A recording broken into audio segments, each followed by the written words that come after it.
What up, y'all? Welcome to Double D's Texas Barbecue. Today, I'm going to be making some ribs on this Gabby's Grill Santa Maria style. So, for sure, you could always make them real tender, easily on a smoker. I know on the Gabby's Grill or on the Santa Maria style, whenever you're making ribs, people might not think you can do it just as tender, but you can. All it takes is patience, keeping an eye on the fire and how the ribs are, if they're burning or not, and using foil at the end to soften them up, just like everything else. I'm not going to put sauce on them today. I didn't make any sauce. I don't feel like it. But I am going to use this rub that I bought at H-E-B. It's called Pullin Premium Barbecue, the original and award-winning Sassy Barbecue Rub. So we'll see how that turns out. I'm pretty sure it's going to be good. And then I'm going to add some sugar at the end when I fold it up. Some light brown sugar to give it some more sweetness taste on it. Usually when you're making pork,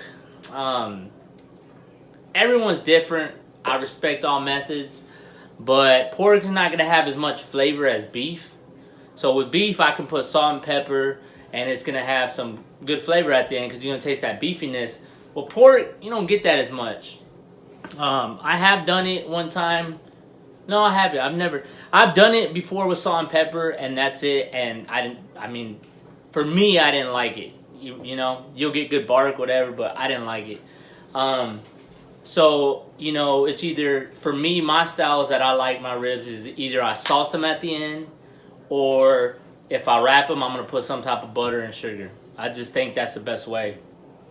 So I got some, let me see. I got the spare ribs, and those are my favorite because those are going to come more from the belly of the cow or the pig, and most likely they're going to be more juicier and stuff like that. All different type of ribs are good, styles or whatever. I know people like cutting them the St. Louis style, but I'm just going to leave them as a whole.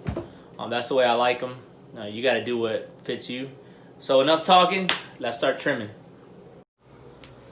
Alright, so I don't have my good knives at my apartment right now, but I do have this one. This one cuts real good, and this is what I'm going to use to trim off any excessive fat or anything like that.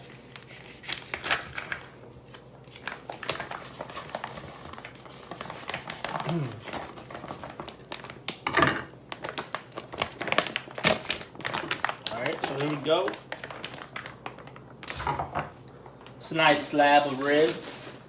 So anytime you're looking for ribs, I guess the deciding factor, if you want it, is how the marbling is. So what I look for when I'm looking for ribs is I'm looking, and I could have had a little bit more, it would have been good, but the amount of fat that comes in right here, like in between.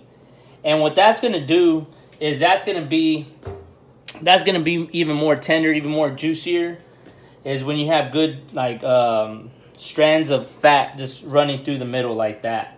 This is good right here. Got some good fat here. So this is a pretty decent one. The ones that, like, if you see baby back ribs, you don't really see a lot of fat. That's because they're more leaner. And so yeah. So what I first do when I cut my my ribs is I go straight to the back, okay? So I go straight to the back. So when you go to the back, immediately you're going to see this. It's going to pop out.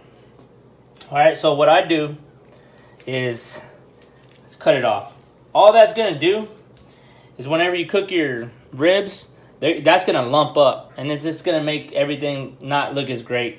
So you can use this for whatever else. And I'll save that. I can cook it on my pit, and I can put the pieces of that in my beans. There's no reason to waste it. It's still a good piece of meat, for sure. Now, I can cook it like this, and it'll be okay. But what I'll do is I'll just trim excessive fat. You know, I like my ribs to look pretty. Sometimes you can just pick it off. I'm at home, so if I had gloves, I'd use them, but I don't, so oh well. It's my food.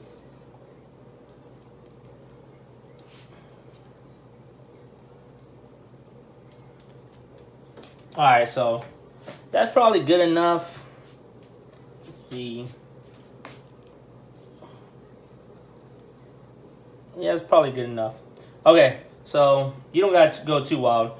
So the next thing I'm gonna do is, if you're cooking a lot of ribs, you don't need to. I wouldn't. But I'm gonna take off the membrane in the back. And I know some people sell like these membrane clippers or whatever, and that might be a good idea to invest in. But what I'll do is, and the best method that I learned is a butter knife. And you just slip it under, take it off, and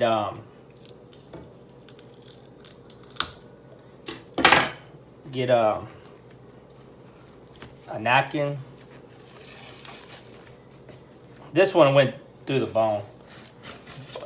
There you go. Got a clean little swipe right there. And let me see if I can get that piece. Yes.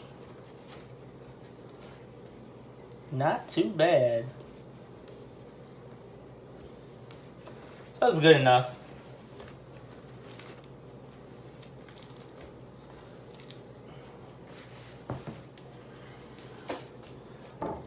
Alright, so what that is going to allow to happen is the heat to penetrate a little bit better and through the meat. Especially because the way I'm cooking it, it might be better to do this. But that's basically it. Like I said, if you another way that you can do that I heard is very effective. Let's just say you don't want to take off the membrane. A lot of people will do this. They will score it. I believe, if that's the right term.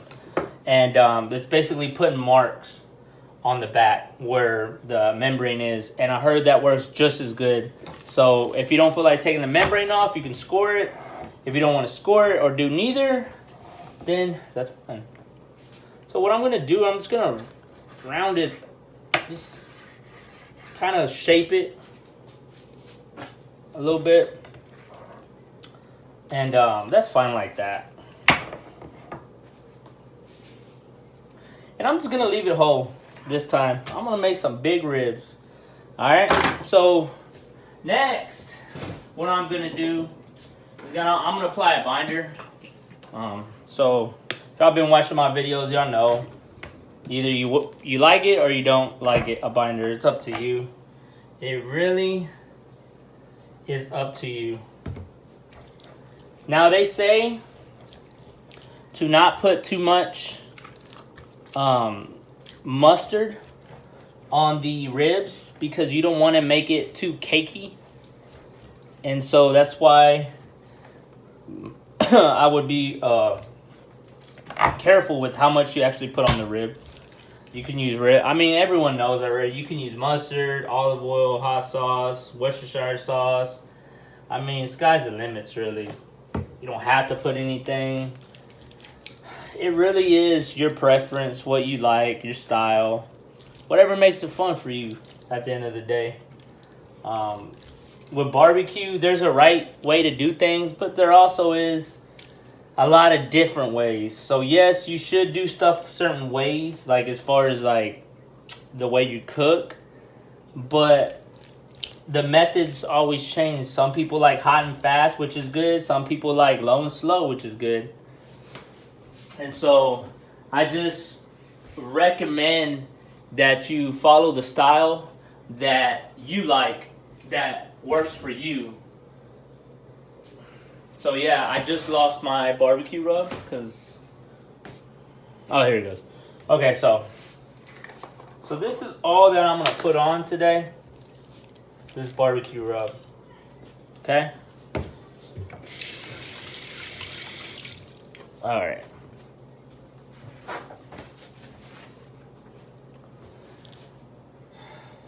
Ooh, be careful when you put it on too.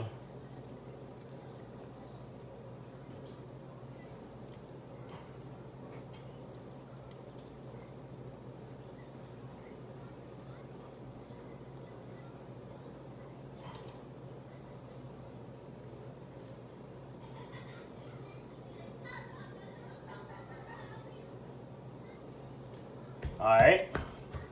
I'm gonna get it heavy on there because you know what? I want to have flavor on my food.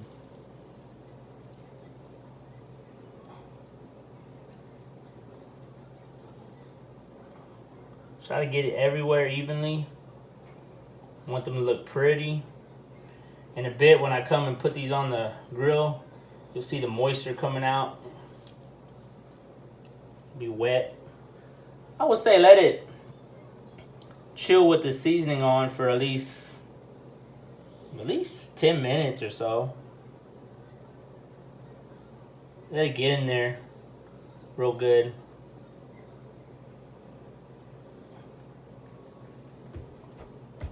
Alright. But again, I would be careful if you're putting salt on ribs. One mistake, man. Too much salt. For sure.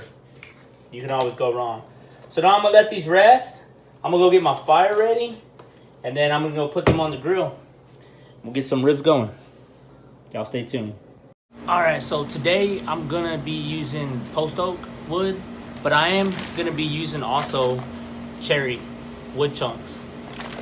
The reason why I like cherry is because cherry wood gives your meat a dark red mahogany color, and so it really gives it that beautiful look that a lot of people like, and so that's something that I want on my food to taste good as well as look good, and so that's why I'm gonna mix in the cherry with the post oak. I like cherry. It's one of my favorite fruit woods. And then post oak, of course. And then I've grown to like, I've always liked hickory and pecan as well. And mesquite I like to use making salsa or something like that. But that's what type of wood I'm gonna go with today. Since I'm using the Weber, I'm gonna be getting some coals ready. And then I'll put the wood on top to get it started. All right, y'all, so the rub's in there good.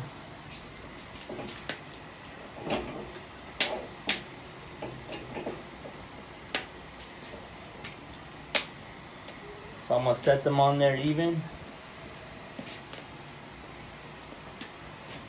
I'm gonna let them burn for about an hour and then flip it and do the other side for an hour. And then just see where we're at from there. And I'm gonna take it slow and take my time with these. I'm gonna make sure they have a beautiful color before I wrap them. And then I'll make sure they're tender that an old lady with no teeth can eat. See y'all in a bit. Alright, y'all, so it's been about an hour, so I'm gonna go ahead and flip these ribs.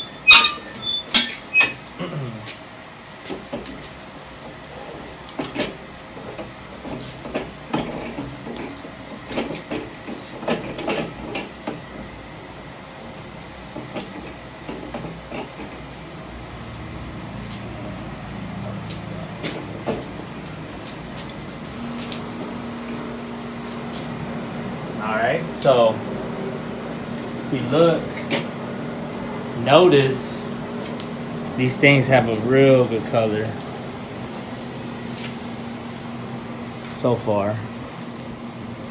Not burnt yet, just a little bit of pieces like that. And that's what you're gonna get on the Gabby's grill, or cooking ribs on the Santa Maria style grill. So we're gonna let it meat side down for an hour. And then after that, we're going to see how far these ribs are taking off. We're going to look at the bone, see how much pullback we got. And depending on that, we might just flip it back and vice versa. I'm going to cook these for about 5 hours, maybe 4.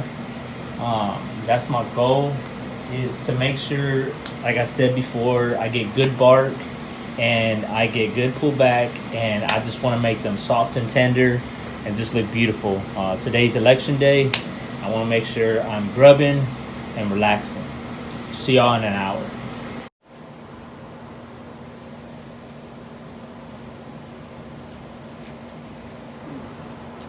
Alright, y'all guys, so I flipped them back. They look good, but I want them to get more charred. So I'm just going to go ahead and put them back, meat down, for a little bit more longer.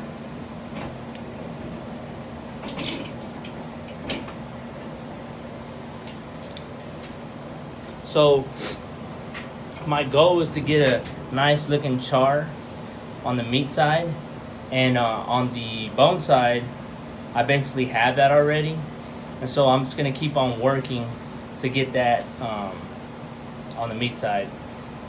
And I'll probably leave it for another hour meat side down, and then after that, if it looks real good and if I see some bone pullback, I'm gonna go ahead and wrap them after that. So I'll see you then whenever I wrap them. Alright y'all, so I got my ribs, and I'm gonna spritz them a little bit. Okay, so here we go. Do this before you put them on here next time. Put a little butter.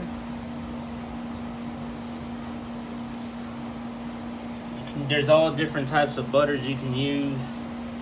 It's whatever you have at the time.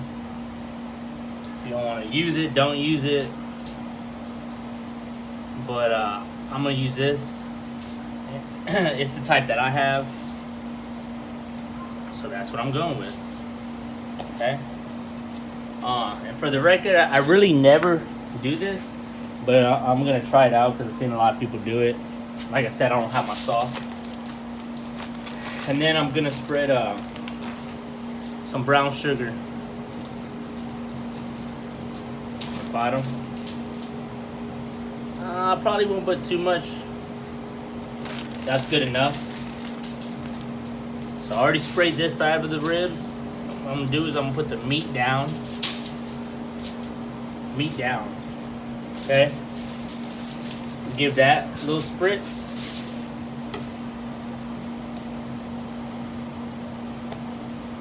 And then put some butter on the next side.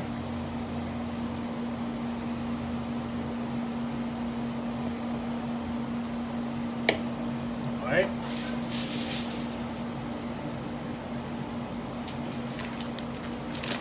And then a little bit on the back. So when you bite it, you get that flavor. Sweet. Alright. So I got that done. So now, all I'm gonna do, center it a little bit more. Probably gonna be a little closer like that.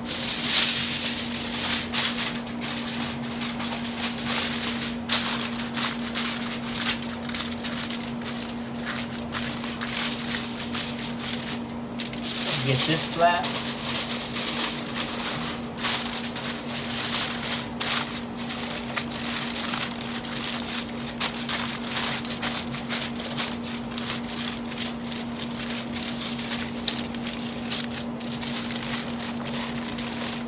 Fold it in.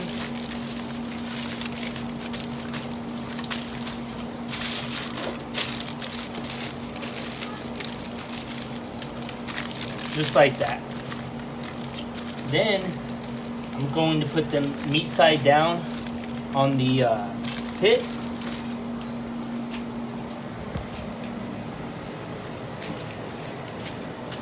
For about another hour and a half.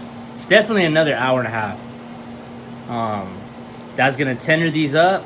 Whenever I think they are ready, what I'm gonna do is I'll open this up, and I can tell by looking at the bone if it's ready or not. And we'll probe it tenderness, see what happens. See you on a bit. Alright y'all, so I'm gonna see if these are close to being done.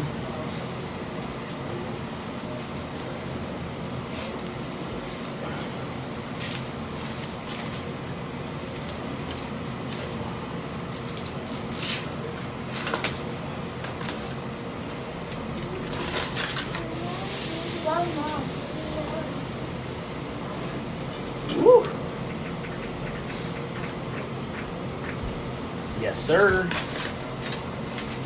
So these are basically done. What I'm gonna do is I'm gonna wait 30 more minutes, take them off. It'll be the way I like it.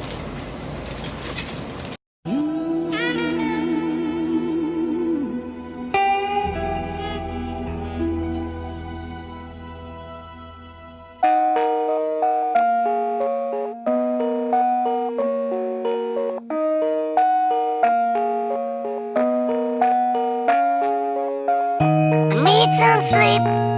You can't go on like this. I tried counting sheep, but there's one I always miss.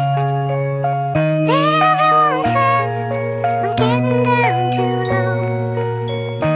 Everyone says you just gotta let it go. Just gotta let go. You just gotta let it go. You think so? You just gotta let it go. Okay. As a child you were abused, battered and bruised, yelled at, screamed at, and told that you would lose. You picked up the